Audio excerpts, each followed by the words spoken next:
വർത്തമാനകാലങ്ങളുടെ യാത്രാനുഭവങ്ങളുടെ scan report. CT William scan reporter.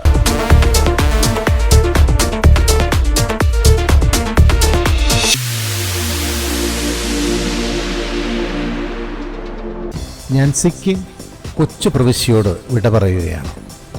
ഇനി യാത്ര എൻ്റെ അക്കാലത്തെയും സ്വപ്ന ഭൂമികയായ ഡാർജിലിംഗിലേക്ക്. ഗാങ്ടോക്കിൽ നിന്ന് ഏകദേശം 100 കിലോമീറ്ററാണ് ഡാർജിലിംഗിലേക്ക്. നാഷണൽ ഹൈവേ 10 ഈ യാത്രയ്ക്ക് ഏതാണ്ട് 4 മണിക്കൂറേ ഉള്ളൂ എന്നൊക്കെ പറയാം. എന്നാൽ സ്ഥിതി അതല്ല. അവിടെ കിട്ടുന്ന ബ്ലോക്കൊക്കെ കഴിഞ്ഞ് നാം ഡാർജിലിംഗ് എത്തുമ്പോൾ ഏതാണ്ട് സന്ധ്യയാകും. എന്തായാലും നമുക്ക് ഡാർജിലിംഗിൻ്റെ കഥ കേട്ട് പോവാം.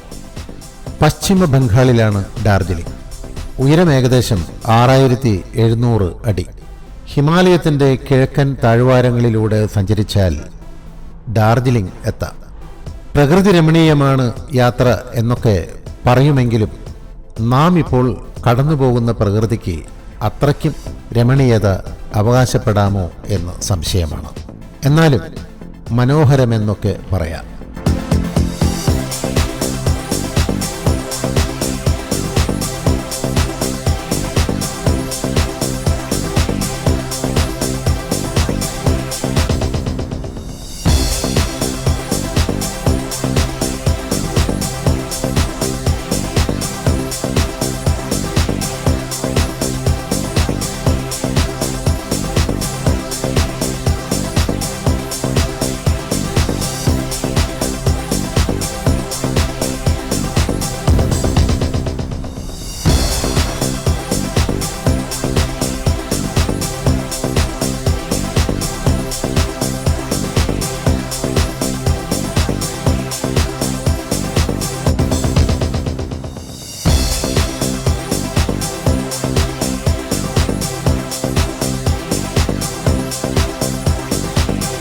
തീസ്റ്റ നദിയാണ് ഇവിടുത്തെ പ്രധാനപ്പെട്ട നദി.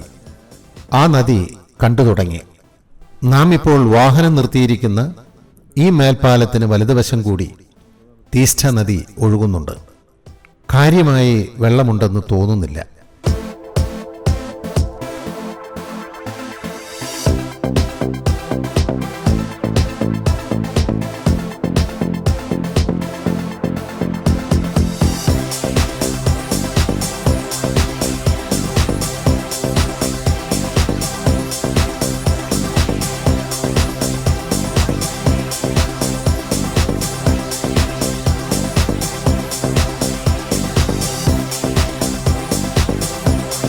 ഇപ്പോൾ ഇവിടെ ഏതാണ്ട് വലിയൊരു ഗതാഗത തടസ്സമുണ്ടായിരിക്കുന്നുവെന്നാണ് എൻ്റെ ഡ്രൈവർ ഹമീഷ് പറയുന്നത്.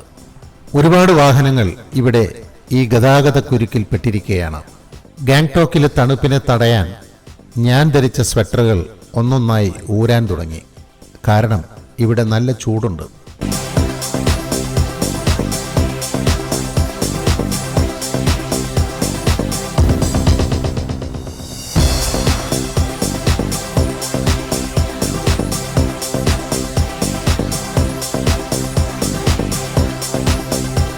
ഗതാഗത തടസ്സം തീർന്നെന്ന് തോന്നുന്നു. വാഹനങ്ങൾ ഇഴയാൻ തുടങ്ങി. നമുക്ക് ഡാർജിലിംഗ് കഥ തുടരാം. ഡാർജിലിംഗിൻ്റെ കിഴക്ക് നേപ്പാളും ഭൂട്ടാനുമാണ്. തെക്കോട്ട് പോയാൽ ബംഗ്ലാദേശാണ്. വടക്കാണ് സിക്കിമും ടിബറ്റും. വടക്ക് തല ഉയർത്തി നിൽക്കുന്ന കാഞ്ചൻജുംഗ പർവ്വത നിരകൾ കാണാവുന്ന തരത്തിൽ തെക്ക് കിഴക്കായാണ് ഡാർജിലിംഗിൻ്റെ കിടപ്പ്. അതുതന്നെയാണ് ഡാർജിലിംഗിന്റെ പ്രധാന ആകർഷണവും. 19-ാം നൂറ്റാണ്ടിൽ ബ്രിട്ടീഷുകാരുടെ അധീനതയിലായിരുന്നു സിക്കിമും ഡാർജിലിംഗും. അക്കാലത്ത് ബ്രിട്ടീഷ് പട്ടാളക്കാരുടെ സുഖവാസ ഭൂമിയായിരുന്നു ഡാർജിലിംഗ്. അന്ന് ഇവിടമെല്ലാം നിബിഡ വനമായിരുന്നു. നേപ്പാളികളാണ് ആ വനമൊക്കെ വെട്ടിത്തെളിച്ച് ഇവിടെ തേയിലത്തോട്ടങ്ങൾ നിർമ്മിച്ചത്. തേയില കൃഷിക്ക് അനുയോജ്യമായ മണ്ണും താഴ്വാരവുമായിരുന്നു ഡാർജിലിംഗിൻ്റേത്. നേപ്പാളികളായിരുന്നു തോട്ടം തൊഴിലാളികൾ. ബ്രിട്ടീഷുകാരായിരുന്നു ഇവിടങ്ങളിലെ തേയിലത്തോട്ടം ഉടമകൾ. അതുകൊണ്ട് തന്നെ ബ്രിട്ടീഷ് സംസ്കാരവും ബ്രിട്ടീഷ് വാസ്തു നിർമ്മിതികളും കാണാം ഡാർജിലിംഗിൽ. പിന്നീട് സ്വാതന്ത്ര്യലബ്ധിക്ക് ശേഷം ബ്രിട്ടീഷുകാരായ തോട്ടമുടമകൾ സ്ഥലം വിട്ടു. കാശുകാരായ ഭാരതീയർ അതൊക്കെ സ്വന്തമാക്കി. ആ ബ്രിട്ടീഷ് സംസ്കാരവും ശീലും സ്വഭാവവും ഇന്നും ഇവിടെ നിലനിർത്തിപ്പോരുന്നു. ഏതാണ്ട് വനപ്രദേശമാണ് ഡാർജിലിംഗിലേക്കുള്ള ഈ വഴിയോരങ്ങൾ. തേക്ക് മരമാണോ എന്ന് തോന്നിപ്പിക്കുന്ന ചില മരങ്ങളാണ് റോഡിന്റെ ഇരുവശത്തും കാണപ്പെടുന്നത്.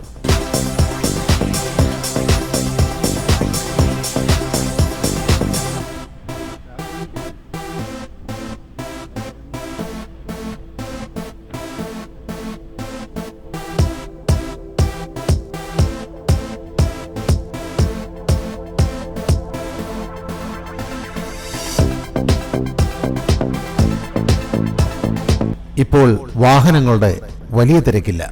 തേയിലത്തോട്ടങ്ങൾ കണ്ടു തുടങ്ങി. കേരളത്തിലെ മൂന്നാറിലൊക്കെ കാണുന്ന തരത്തിലുള്ള തേയിലത്തോട്ടങ്ങളല്ല ഇവിടുത്തേത്. അത്രയ്ക്കും ഇടതിങ്ങിയ തരത്തിലോ ചാരുതയിലോ അല്ല ഇവിടുത്തെ തേയിലത്തോട്ടങ്ങൾ. ഇവിടെ ഒന്നും അധികം ജനവാസമില്ലെന്ന് തോന്നുന്നു. ഇവിടെ ഒരു ചായപീടിക കണ്ടു. ഹമീഷ് കാർ നിർത്തി. ഞങ്ങൾ ഡാർജിലിംഗ് ചായ കുടിച്ചു.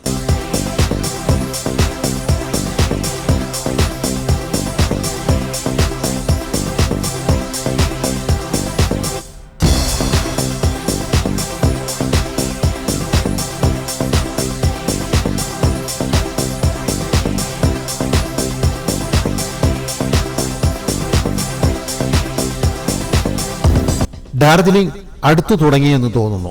പതുക്കെ പതുക്കെ തണുപ്പ് പടരാൻ തുടങ്ങി. പച്ചച്ച കാടുകളും പച്ച കരിങ്കാടുകളും പ്രത്യക്ഷമാവാൻ തുടങ്ങി. ചില ഹോം സ്റ്റേകളാണെന്ന് തോന്നുന്നു വഴിയോരങ്ങളിൽ കാണാൻ തുടങ്ങി.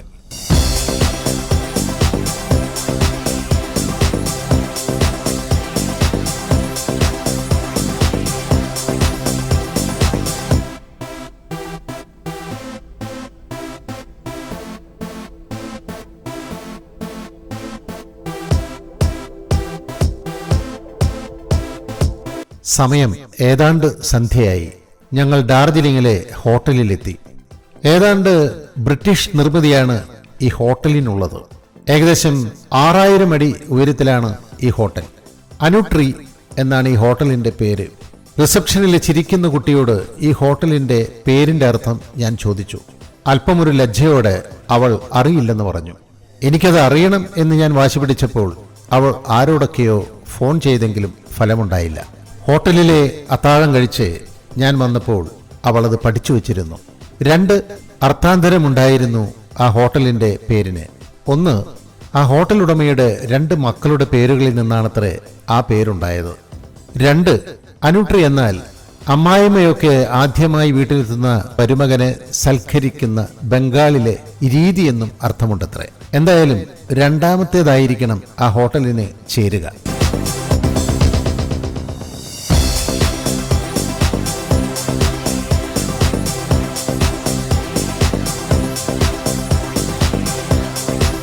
ഇതൊരു നല്ല ഹോട്ടലാണ്. ഇവിടെ നിന്നാൽ നമുക്ക് മുഴുവൻ ഡാർജിലിംഗും കാണാം. കാലാവസ്ഥ അനുകൂലമെങ്കിൽ നമുക്ക് കാഞ്ചൻജുംഗ പർവ്വതനിരകളും കാണാം.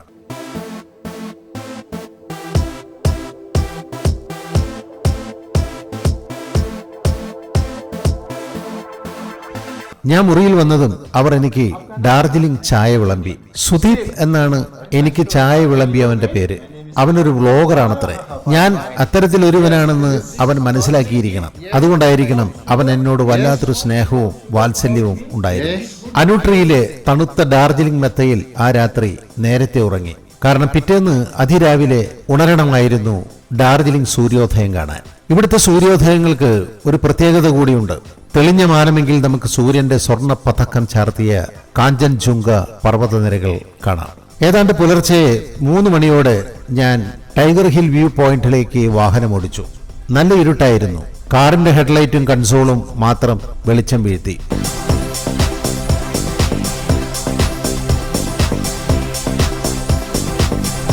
ഞാൻ എത്തുമ്പോഴേക്കും ആ കുന്നു നിറയെ സഞ്ചാരികളായിരുന്നു.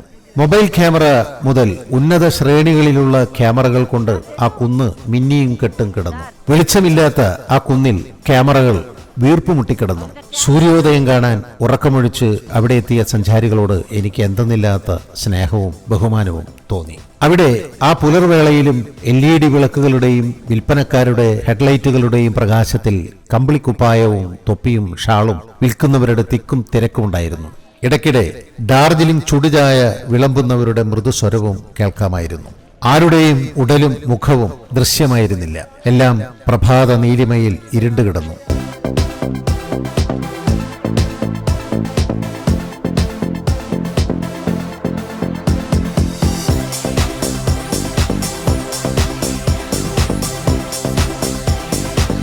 ആ കുന്നിന്റെ താഴെ സഞ്ചാരികൾ വന്നിറങ്ങിയ വാഹനങ്ങൾ പ്രഭാത നീലിമയിൽ നീലച്ചു കിടന്നു.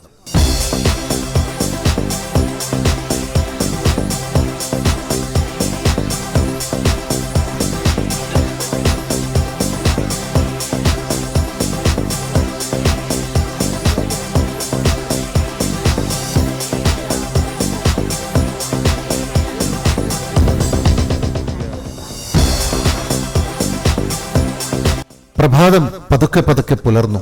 സഞ്ചാരികളുടെ മുഖങ്ങളിൽ ഉറക്കവും നിരാശയും വീണുകിടന്നു. എന്നിട്ടും അവർ കണ്ണിമ വെട്ടാതെ സൂര്യനെ കാത്തുകഴിഞ്ഞു.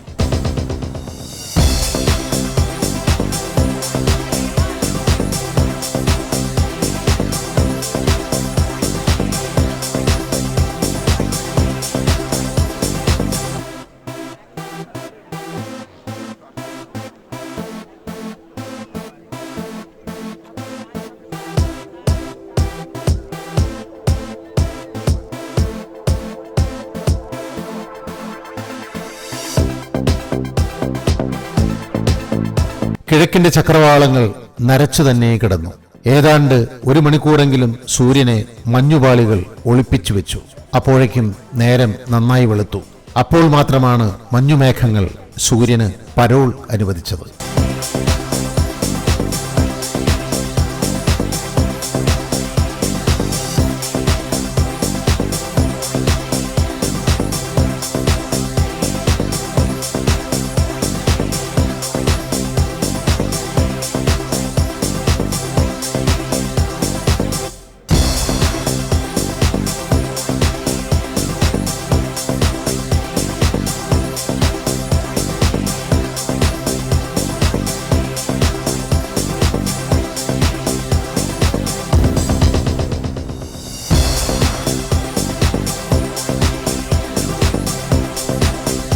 സഞ്ചാരികൾ ആഹ്ലാദത്തോടെ ആരവത്തോടെ സൂര്യഭഗവാനെ വരവേറ്റു.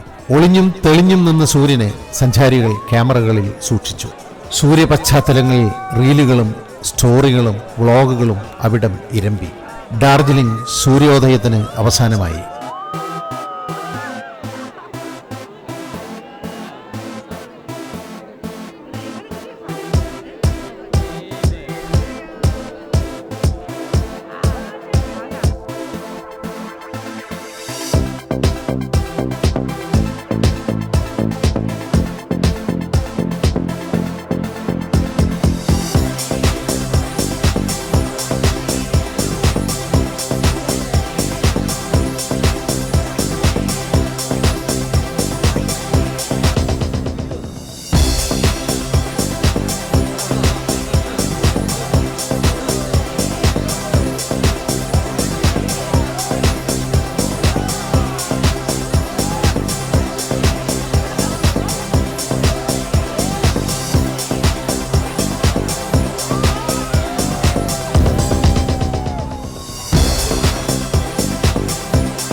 ഡാർജിലിംഗിലെ സൂര്യന് പകലായി. പല സഞ്ചാരികൾക്കും സൂര്യനെ മതിയായില്ല. ചില സഞ്ചാരികൾ മഞ്ഞിനെ ശപിച്ചു. അപ്പോഴും കുറെ സഞ്ചാരികൾ സൂര്യനെ നെഞ്ചേറ്റി കുന്നിറങ്ങി.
താഴെ സഞ്ചാരികളുടെ വാഹനങ്ങൾ ഇഴയാൻ തുടങ്ങി.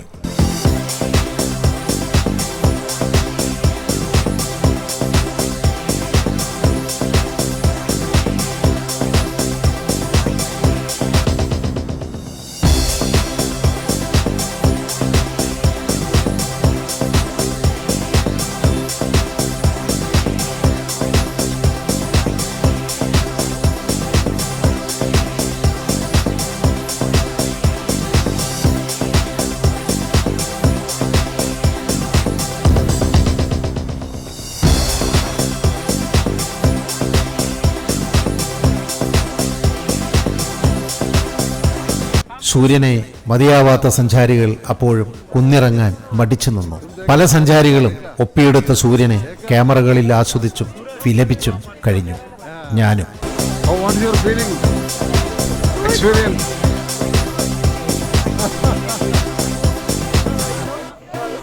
You couldn't get the view. Not yet. Yeah, It's yeah. very foggy, right? Okay, you are from?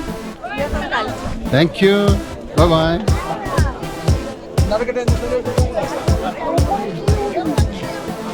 Kuala.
വർത്തമാനകാലങ്ങളുടെ യാത്രാനുഭവങ്ങളുടെ scan report. CT William scan reporter.